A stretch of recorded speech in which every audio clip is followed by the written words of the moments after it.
About an issue tonight of someone falling down a flight of stairs and what are the legal ramifications. The guys with the answers, attorneys Greg Fellerman and Ed Ciarimboli. Welcome tonight, guys. We're gonna try our best. All right, let's get to the question. There's a lot of parts to this one, and this is from Leonard in Bloomsburg. Leonard says, my sister was injured at work and she fell down a flight of steps. She broke her leg and hurt her back. Her workers' comp insurance company sent a petition to terminate her benefits, but she's still hurting. I know she needs a lawyer but cannot afford one. What is going to happen with her case? What can Leonard do here? Well, Leonard, for your sister, first of all, in workers' compensation cases, we take them on what's called a contingent fee basis, which means we don't get paid unless we're successful in reinstating her benefits. So what's going to happen is her benefits are going to get cut off.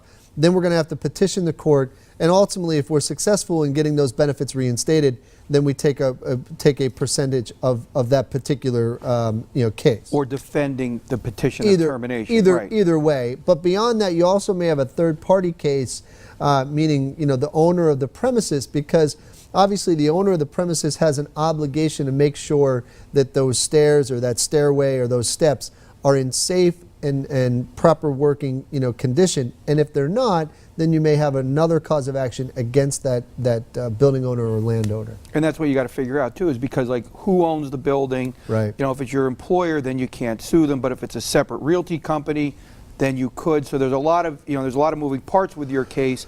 And we always say that when you see these workers' compensation, personal injury cases intertwined, you really need a skilled set of attorneys who know what they're doing, because it gets a little muddy. And if you don't separate them and do them the right way, it can get complicated. We do a ton of this type of work, but at the end of the day, the good news is both of those cases we take on a contingent basis, so you don't have to come up with a retainer, you don't have to show up with money and and write checks to the attorney. So that's the good thing in those cases. Yeah. Someone's in a bind like this and they want to talk to you to see if they have a case. How can they reach you? Just give us a call, 570-714-HURT. See us on the web, 714hurt.com. Or go to any of the social media outlets, Facebook, Twitter, LinkedIn, any of those, and post a message, and we'll do our best to answer it on an upcoming segment. Results matter. Attorneys Greg Fellerman and Ed Ciarimboli. Guys, have a good night. You too, Dave. Don't forget, PAHomepage.com and the Law New Hotline are always there for you.